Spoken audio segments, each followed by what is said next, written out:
Phone scammers and online scammers are getting worse, and they're getting a lot more sophisticated, and it's harder and harder each day to tell what's a fake and what's real. And more people are losing money. I came across this article and I have seen multiple other articles that are very similar to this one about people getting scammed. People getting scammed tens of thousands of dollars, hundreds of thousands of dollars, and the scammers are getting a lot more sophisticated. And here is one of the stories. Melbourne woman loses $4,000 house deposit after sophisticated scam call. A woman who lost $40,000 house deposit to scammers has warned that it could happen to anyone after sophisticated spoofing technology was used to fool her into thinking she was talking to her bank. Janice, 38, a Melbourne IT professional.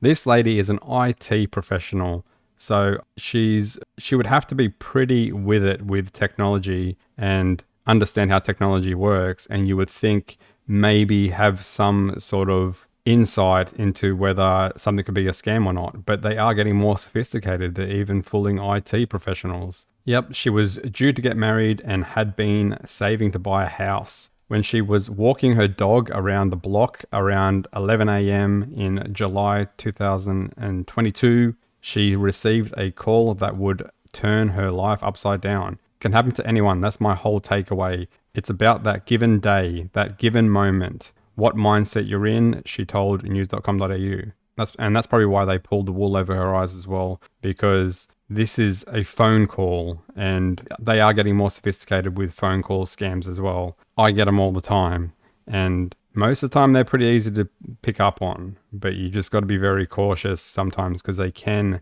sound legit sometimes, and they're getting involved or they're using big company names to pretend that they're that company to scam you. The caller claimed to be from NAB's risk department.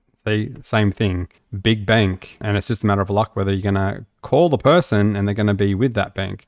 I mean, it's one of the big fours. So what, you've got 1 in 4, maybe 1 in 5 chance of when you call someone that they might be with NAB. So that's how these scams are starting to work. Just a week earlier, Jacinta's debit card had been compromised, so the call wasn't totally out of the blue. She checked the bank of her NAB credit card and the phone number, that number, 03 blah blah blah, was the same. Oh, little did she know she was actually speaking to a cyber criminal who was masking his real number and spoofing his call so that it matched the bank's real phone number.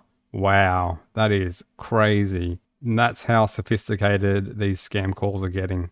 At the same time, she received a text message from what appeared to be NAB with a fake reference number, also convinced her it was legitimate.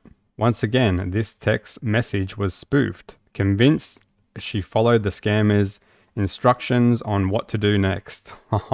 That's crazy. The scammer, who had a slight accent, told Janice she needed to move her funds into a hidden account to keep her money safe. Oh no. Looking back, she knew she was coaxed into verifying her cryptocurrency account the scammers used to instantly transfer her money and spirit it away, never to be seen again. There was $65,000 sitting in her account, ready for a down payment on a home. The scammers convinced her to make 3 transactions totaling in $39,000.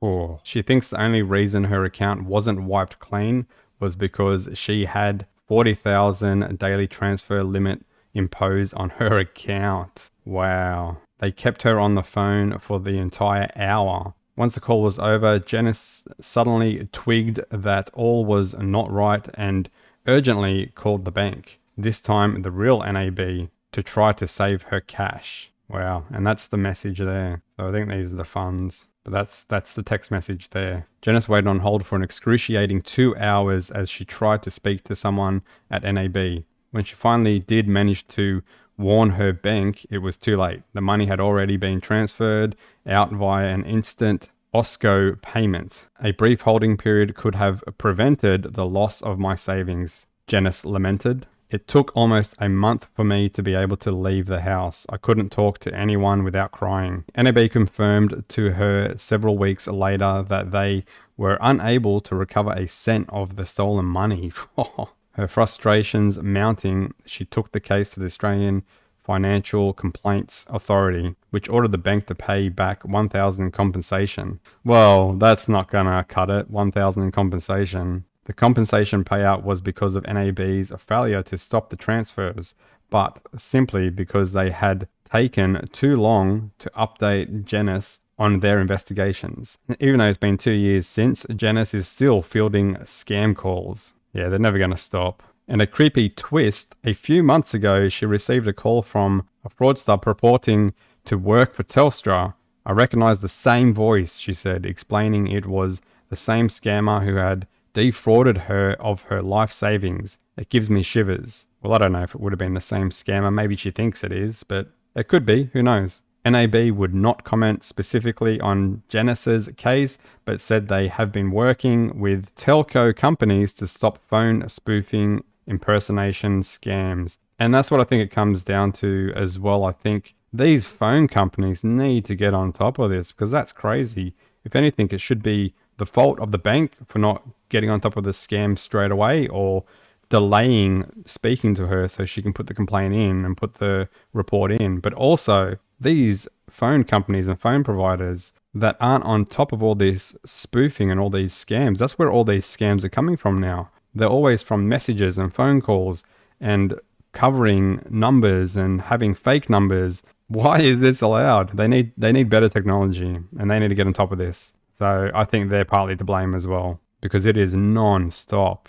It's constant. Australians lost $2.74 billion to scams last year, according to the Treasury Department. So that's crazy. So these phone companies, the banks, and also email providers need to start getting on top of this stuff, because people are losing a lot of money with this, and it's constant. Just never ends. Thought this article was interesting. Anyway, that's all I wanted to talk about. See ya.